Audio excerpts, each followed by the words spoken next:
Hey guys, what's up? It's Darkmech here, and welcome back to another episode of Tank Legion. I'm so sorry this took so fucking long, but I've wanted to make sort of beginner tank guides for the heroic instances.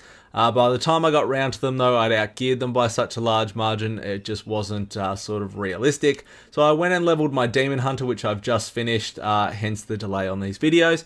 And I'm going to start making sort of walkthroughs for beginner tanks for these. These are not dungeon guides, they're very much just tank beginner guides, as I'm still getting messages from people asking for them, and just saying they still sort of don't have the confidence to go into a dungeon as a tank and know what to pull. So this is for those guys. So start off, we're going to kill the first 2 champions, no issues whatsoever. We're next moving into this next pack of 3, which is 2 champions and the Thundercaller.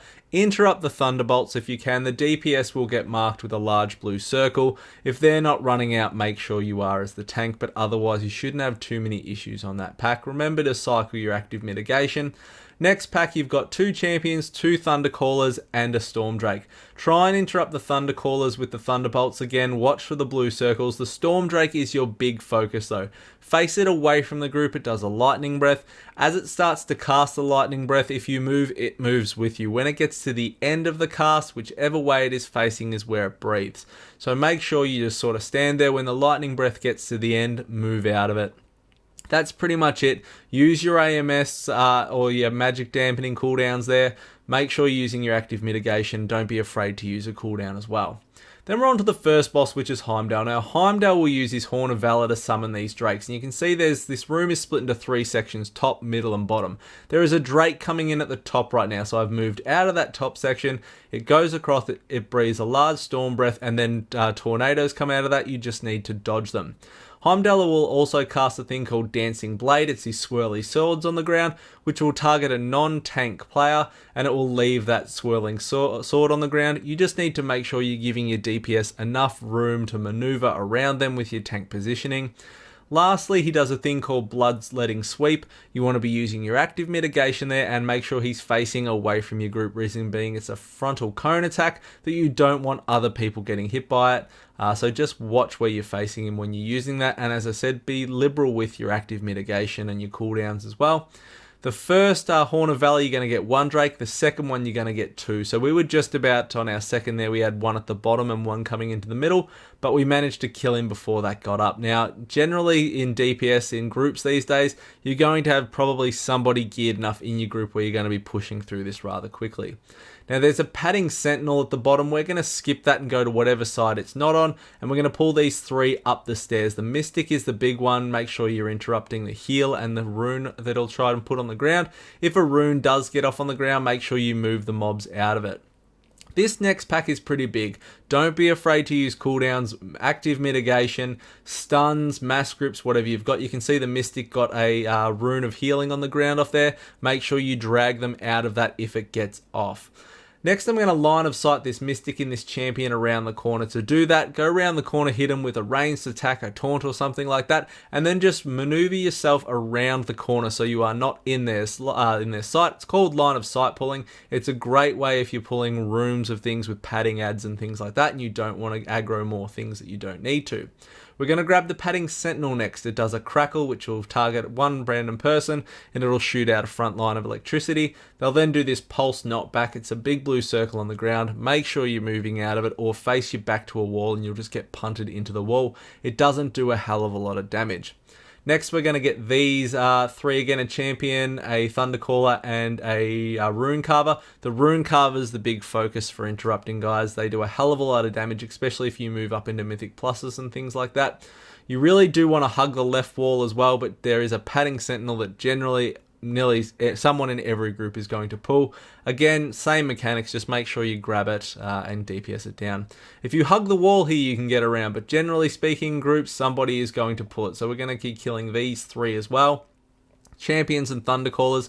A lot of repeat packs in here, so you don't have a lot to learn, but the big thing is interrupt what you can and face them away is pretty much the big principal rule. These Shield Maidens will cast Mortal Hue. It's a frontal cone attack, so face them away. They'll also cast Breach Armor in Heroic, though, even in Mythic Plus and things like that, you're not going to have any problems with it. This next pack, the Purifier up the top is your main focus. You need to get an interrupt on that ASAP, whether it's a ranged interrupt, if you've got a Death Grip, if you've got an Asphyx, if you've got a Demon Hunter like this, you can leap up to the top, or a ranged interrupt. Whatever you've got, make sure you are getting onto that one ASAP and locking it down. And again, with the Shield Maidens, just make sure you're facing them away from your group. The next one, the Aspirants, the big one to watch out for. They'll do this Blast of Light. Make sure you're trying to face it away from the group. If the Blast of Light goes through the group, it does a hell of a lot of damage. Same with the Shield Maidens, facing them away again. Next, we've got two mini-bosses. Solston's the first one on the left-hand side. He does this Eye of the Storm. It's a big bubble. DBM Bigwigs, again, is going to really walk you through these dungeons. But make sure you go and stand in the Eye of the Storm. It's pretty straightforward. The next one is Olmir. Olmir does a cast called Searing Light. It doesn't do a hell of a lot of damage if it gets off. Do try and interrupt it, but even on mythic levels and things like that, it doesn't do a hell of a lot of damage. The big one you want to watch out for on Olmir is his special, which is called Sanctify. So with Sanctify, these little yellow swirls will come out. You want to make sure that you are dodging them. Don't pop an AMS and just stand through them. In Heroic, it's fine. If you're doing this into Mythics, if you're, looking to work yourself up, in Mythics, make sure you dodge them even if you do have a magic dampening ability, as the every hit you take causes damage to your group. So then we're on to Hyrja, the second boss. Now with Hyrja, try and get your back closer to a wall if you're going to do it the way I am. This is fine. Whatever side you drag Hyrja to, she is empowered with. Now generally speaking, if you were in a really low gear group, you would take one Eye of the Storm like we're doing now. She's then going to do an ability which punts you backwards and you need to use a defensive 4. So here it comes. Here's Shield of Light. I would be facing my back towards Olmir on the other side. I would get punted across and I would swap sides. She would then have the Sanctify ability and we would dodge that stuff. When she did the next Shield of Light again, I would get punted back to this side. However, because we've got a good healer, because we've got an overgeared DPS in the group, I am just going to stay on this one side. And you will kind of know that from how your group is progressing through. If you have not struggled, if you're really melting things, you can do this entire fight on Heroic on one side. It is not a problem. As the tank for Shield of Light, make sure you are using a cooldown or an AMS on the Shield of Light ability. If you're probably 820, you are going to be more than fine just using active mitigation. If you are 810 or something, maybe use one of your bigger cooldowns when it comes up, as it does do a fair bit of damage. My Demon Hunter's 820, hence the reason of making these videos now, is I wanted to try and make them sort of authentic. So I'm going to pull this middle pack now, and again I'm using line of sight to pull them around the corner, as there's two casters and the marksman in there. Again, watch the rune carvers cast. The marksman's an interesting mob in here. You want to try and have the marksman facing you, but you want to have the marksman's back to the group. Reason being, they disengage. If they do happen to disengage to a shit area though, you can just line of sight to pull them back around if you need to. They will also cast a penetrating shot, which just goes in a straight line. Just make sure you're not standing in front of the penetrating shot. Next, we're moving up again. Champion, Thundercaller, and Runecarver. Runecarver is the big focus here. Try and interrupt those casts, and then the Thundercaller. Next, we've got a Marksman, the Runecarver, and a Champion again. Again, that shattered rune cast from the Runecarver does do a lot of damage. The Marksman's just going to cast snapshots, and again, watch the penetrating shot. Then we're moving through the portal, we're going to mount up, we're going to hug this tree here, and we're following these footprints. If you go to the right of this tree, you don't have to pull the bull. You really don't have to pull a lot in here, guys. So we're looking for which way the footprints are going. They're either going to the left or the right. They're going to the right, so it means Fenryr is on the right-hand side. If you've ever wondered how to know which way to go, that is how. Now we've got two marksmen and a trapper here. Again, just watch where the marksman disengage to. You can use the trees in here to line of sight if you need to, so make the most of your environment. And then we're going to come around and we're on to phase 1 of Fenryr. Now Fenryr is split into two parts. At 60%, he is going to bug out, so do not waste any huge cooldowns defensively or anything like that on this phase 1. You really won't need to, and it's a waste. He'll do this thing called Claw Frenzy. Be rolling through your active mitigation. It really doesn't do a hell of a lot of damage, especially on Heroic, even on Mythic as well. So just cycle through your active mitigation. You're not going to have any problems. He gets down to 60% and then he's off. And as the tank on this fight, you really don't have a lot to worry about. We're going to come down, we're going to pull these two wargs. You can run actually a clear line from here to Fenryr. However, people are always going to pull the wolves. So There's a single wolf up there you can also pull to give yourself a bit of room. I thought we would have been okay. Common sense does not prevail though, and you'll find out soon. And then we're on to phase 2. So he starts from 60%. He's going to call 3 wargs to come and help him. You need to pick them up ASAP, and you need to be using your active mitigation as they'll increase his damage. So make sure you pick them up, active mitigation. Demon Hunters are great, obviously, because they're AoE abilities, but every tank does have an AoE to pick up adds. Make sure that you're using that for this. You can see someone has now run off into 1, and then the single, and then the 3-pack. So now I've got to pick up the 4-pack and Fenryr as well. Again, popping a cooldown. Be liberal with your cooldown as a tank, guys. As I've said in every video, you do not need to wait until you're at 5% HP to use a big cooldown. Use it at 80%. If you've got a shitload of damage like I know that I do coming in, use your cooldown to get through that. Make life easier for your healer and things like that.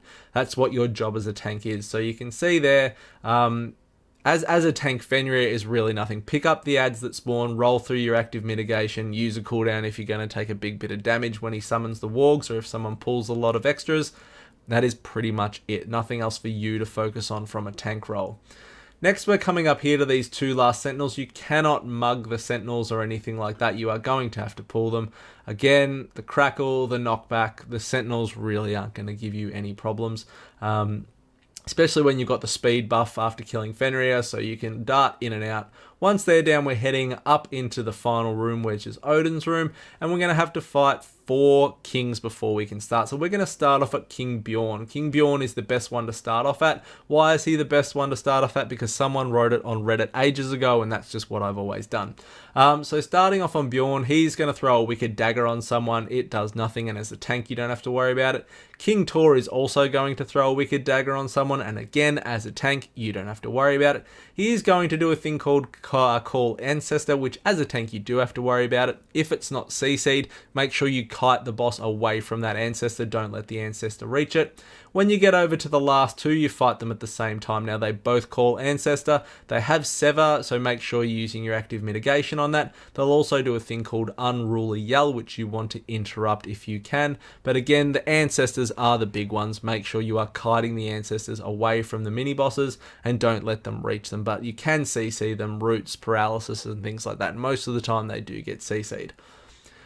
Odyn is then going to throw down the Aegis, and we're on to God King Skovald. Now, when you pick up the Aegis as a tank, you're going to get this extra action button. I can't fucking speak. Action button. Don't freak out. It's really simple. DBM or Bigwigs, again, is going to tell you what to do, but I'm going to walk you through it anyway. He's going to target someone, a random player with Fellblaze Rush. He's then going to do this Ragnarok, which it says move to shield. I want you to wait till 1 second before that cast is going to go off. I then want you to click that extra boss button, and it's going to make this big shield. Reason we're waiting for 1 second and my phone is fucking going off is because if we wait 1 second for that, we're going to be able to use it to absorb whatever he does next, be it a Fellblaze Rush, his special, which is Savage Blade, but you can absorb that attack with the shield, meaning you're taking less damage, you don't have to use an active mitigation on it and things like that. He's going to pick up the shield, then he is going to summon adds. Make sure you're grabbing the adds, killing the adds down. Savage Blade is his ability, as you can see there. That's when you're using your shield block, your demon spikes and things like that. He throws the shield away. You need to go and pick that shield back up. And that is pretty much it, guys. That is the whole rinse and repeat of this fight, and you really shouldn't have too many issues on it. Just remember, pick up the shield. When he casts Ragnarok, 1 second left on that cast, press the shield, and that is pretty much all you have to do as the tank. Next, we're fighting Odyn. Now, Odyn comes down, talk to him. You're going to fight Odyn. I want you to start off where he is standing. So, reason being is he's going to cast Spears of Light throughout the fight. Every time he casts one, we're just going to drag him backwards. So, you don't want to be in range of those Spears of Light as they radiate pulse damage. So, every time Spears of Light are being cast, we're just moving backwards a little bit more through the room. He's going to summon this Stormforged Obliterator. You need to pick up the ad, you need to interrupt the ad, and you need to kill the ad ASAP. On Heroic, you know, everything's not as huge a deal on Heroic, but as you continue up in difficulty, you really need to take these principles through with you. Radiant Tempest, make sure you're getting out of that. He is then going to shatter all these spears, so we've moved back far enough, the spears have been shattered and we're just dodging the yellow balls.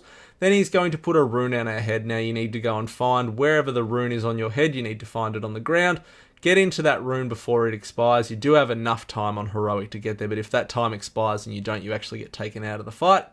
And that is pretty much it, guys. So it's a fairly easy tank fight. Just move him away from the spears, pick up the ad, interrupt the ad when you can, use your active mitigation, cooldown if you need, and that is pretty much it. So hopefully I've made this simple and straightforward. If you have any questions at all, guys, please do hit me up. I tried to keep it simple. I tried to keep it quick, and hopefully that's worked. So thanks very much for checking out the video, guys. Like, comment, subscribe, and I'll see you all next time. See you guys.